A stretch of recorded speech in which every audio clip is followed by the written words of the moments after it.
Hello tout le monde et bienvenue sur ma chaîne YouTube. Je m'appelle Eunice et je suis très heureuse de vous retrouver aujourd'hui pour une nouvelle vidéo.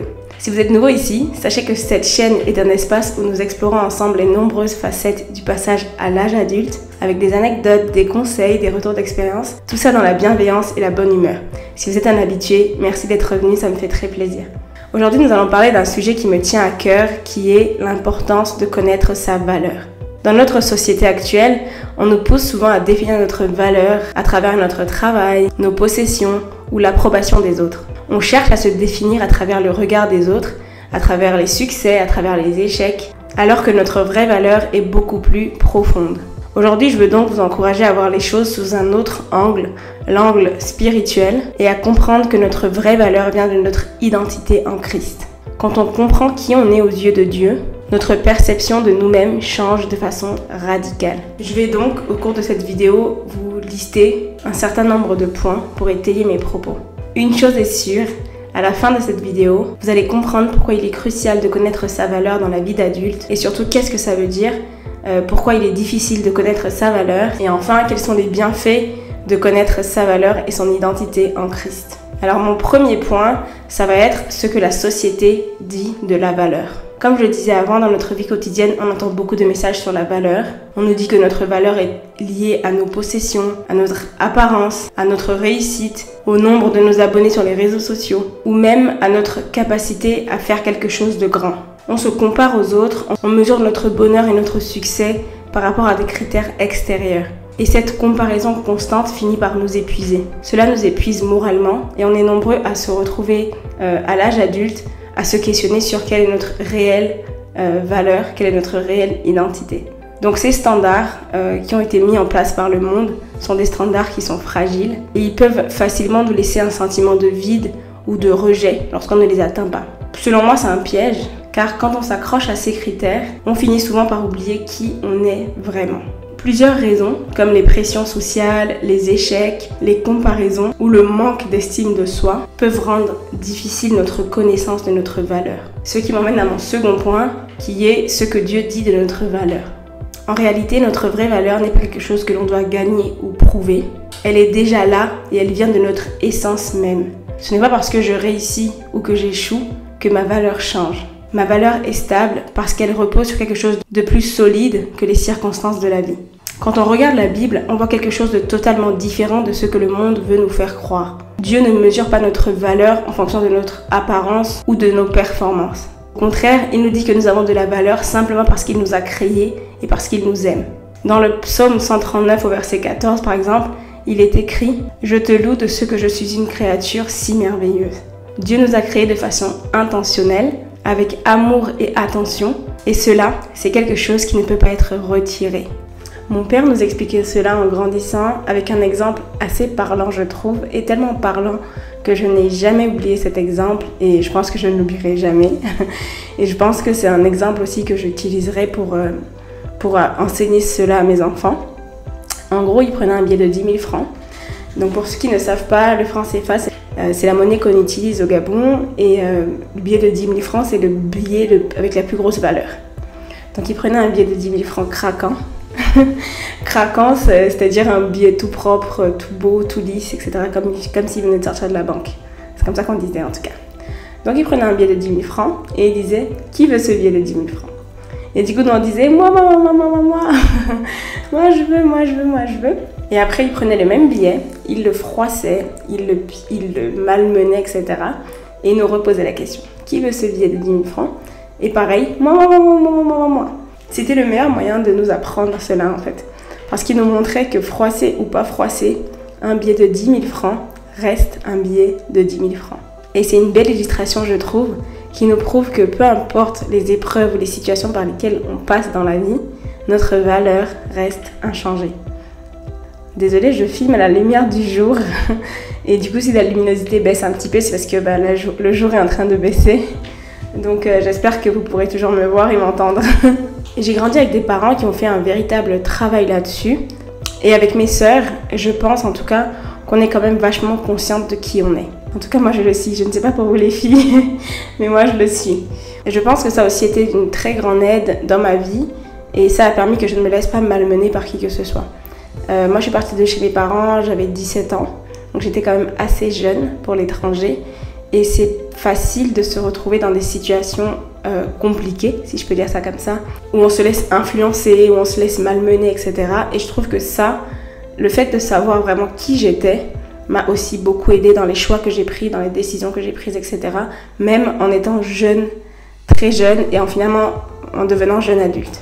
Aujourd'hui, une chose est sûre, c'est que personne, qui que ce soit, ne peut me faire douter de mon identité.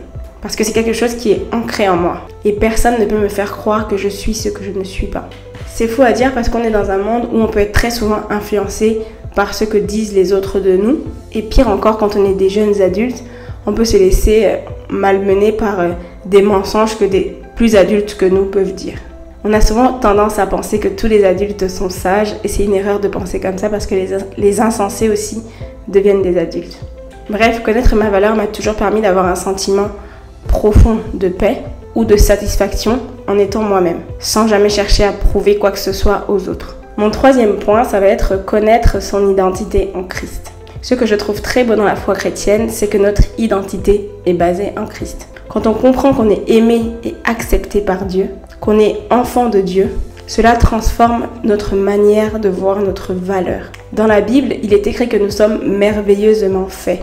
Dieu nous connaît intimement avec nos faiblesses et nos forces, et il nous aime exactement tels que nous sommes. Je ne sais pas pour vous, mais cette vérité est libératrice. Elle nous permet de vivre sans la peur constante de décevoir ou de ne pas être assez. Connaître son identité en Christ, c'est vraiment comme avoir une ancre. Peu importe les tempêtes autour de nous, on sait qu'on est solidement attaché à quelque chose de vrai, de juste et d'éternel.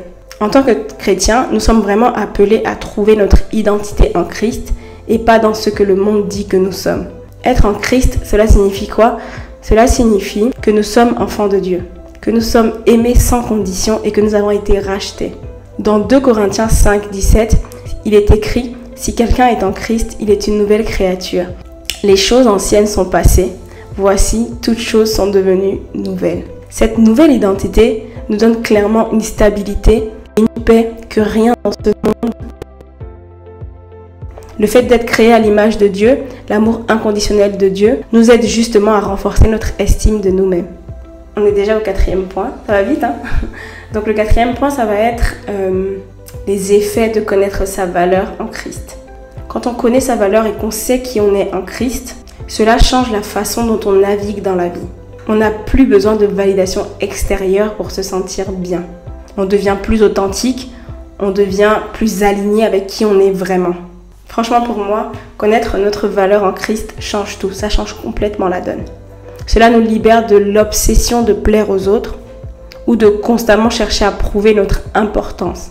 Cela nous permet de vivre avec confiance, de respecter nos propres limites et de ne plus dépendre de l'approbation extérieure. Quand on sait qu'on est aimé par Dieu, quand on sait qu'on est accepté par Dieu, que vous le vouliez ou pas, cela change la manière dont on se voit et ça change aussi notre rapport aux autres. On peut aimer sans craindre de perdre et on peut vivre avec un sentiment de plénitude. Je sais que moi, par exemple, je suis très en paix dans mes interactions avec les gens parce que je ne cherche pas à plaire ou à impressionner qui que ce soit. Je peux me concentrer sur ce que je veux vraiment apporter aux autres et sur ce qui compte vraiment. Cela me permet aussi de mieux poser mes limites et de dire non quand je le dois. Parce que je sais que mon non ne diminue pas ma valeur. Je vais vous donner une petite anecdote. Moi, dans ma famille, on me prend un peu pour la radicale. La radicale dans le sens où tout le monde finalement a accepté et comprend et est conscient que on ne m'embête pas. Je suis très gentille, très joviale, très souriante, etc. Mais quand il faut dire non, je dis non. Quand il faut mettre des limites, je mets des limites. Les personnes de ma famille, les personnes autour de moi savent que je suis comme ça. Et en fait, moi, je le vis très bien parce que je suis en paix justement avec moi-même. Et en fait, je fais les choses parce que j'ai envie de les faire. Je ne fais pas les choses à cause du regard des gens. Je ne fais pas les choses parce qu'on m'a mis la pression de faire quoi que ce soit. Et c'est vraiment cette subtilité que je veux que vous compreniez. Donc s'il faut résumer, connaître sa valeur a vraiment des impacts positifs comme on a confiance en soi, vraiment. On a la capacité de dire non. On a une stabilité émotionnelle. On connaît nos émotions, on comprend nos émotions. Après, c'est pas inné, hein. Ce sont des choses qui se travaillent évidemment. On a la clarté dans les relations et dans nos choix de vie. On est vraiment, quand tu connais ta valeur, quand tu connais ton identité en Christ, tu es aligné. Peu importe à quel point les gens peuvent aller de gauche à droite, etc. Tu connais ta valeur, tu connais ton identité, alors tu gardes les yeux fixés sur ta valeur et sur ton identité en Christ. Je peux le dire autrement, je peux dire que ça aide vraiment à rester aligné avec ses valeurs, sans être influencé par la peur de décevoir ou par le besoin d'approbation. Et enfin, mon cinquième et dernier point, ça va être comment vivre notre valeur au quotidien. Pour vivre cette valeur au quotidien, je vous encourage vraiment à passer du temps dans la prière et dans la méditation de la parole de Dieu. Car c'est dans la parole de Dieu que vous trouverez des rappels constants de qui vous êtes, de qui Dieu dit que vous êtes en Christ. Vraiment, n'hésitez pas à passer du temps dans la parole de Dieu, à écouter des méditations, à écouter des prédications, à faire des méditations, à lire votre Bible et à vraiment entretenir cette relation avec Dieu. Remplissez vraiment votre esprit de ses promesses et laissez ces vérités transformer votre perception de vous-même. Un autre point positif aussi, c'est de s'entourer de personnes qui partagent ces valeurs et qui vous rappellent constamment votre identité en Christ.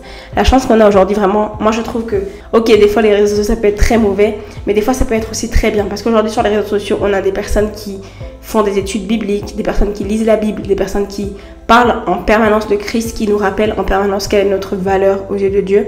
Et je trouve que c'est très, très enrichissant. Donc si vous avez personne avec qui parler de ça, commencez comme ça, cherchez sur internet, sur YouTube, sur TikTok, sur Instagram, etc. Il y a de plus en plus de contenu qui est centré sur notre identité en Christ, sur notre valeur en Christ, sur comment on fait pour apprendre à savoir qui on est en Christ. Et vraiment, c'est une pépite, c'est une bénédiction pour notre génération. Prenez réellement conscience de qui vous êtes en Christ. Parce que cette prise de conscience aide vraiment à naviguer dans les relations, le travail et la vie en général. Et ça permet aussi de s'affirmer et de poser des limites saines. Connaître sa valeur et son identité en Christ, c'est un cheminement. C'est une aventure qui apporte du sens à nos vies et qui apporte aussi la paix intérieure. La connaissance de soi-même et de son identité en Christ peut profondément influencer nos choix, nos relations et notre bien-être général. Alors je vous encourage tous à prendre un moment pour réfléchir à votre propre valeur et à ce qui la définit. Demandez-vous, d'où tirez-vous cette valeur? Et si vous cherchez encore, je vous invite à découvrir ce que cela signifie d'être aimé et accepté inconditionnellement. D'avoir une identité fondée sur quelque chose d'inébranlable. Pour conclure, souvenez-vous que votre valeur ne dépend pas de ce que vous faites, ni de ce que vous avez. Elle dépend de celui qui vous a créé et qui vous a aimé le premier. Connaître sa valeur en Christ, c'est vivre dans la liberté et la paix, en sachant que notre identité est assurée par lui. J'espère que cette vidéo vous aidera à découvrir ou à redécouvrir la merveilleuse personne que Dieu a créée en vous. C'est déjà la fin de cette vidéo. N'oubliez pas de mettre un j'aime si cette vidéo vous a plu et de la partager avec d'autres qui pourraient également en bénéficier. Vous pouvez également me dire en commentaire ce que vous en avez pensé ou si vous avez des trucs à rajouter. Je me ferai un plaisir de vous répondre. Abonnez-vous à ma chaîne et activez les notifications pour ne pas louper les prochaines vidéos. Comme je l'ai déjà mentionné, je suis toujours aussi enthousiaste à l'idée de partager ce voyage avec vous. Merci d'avoir regardé cette vidéo et je vous retrouve très bientôt pour une prochaine vidéo. D'ici là, prenez soin de vous et continuez à naviguer dans cette belle aventure qu'est la vie d'adulte en restant authentique et rempli d'amour. À bientôt!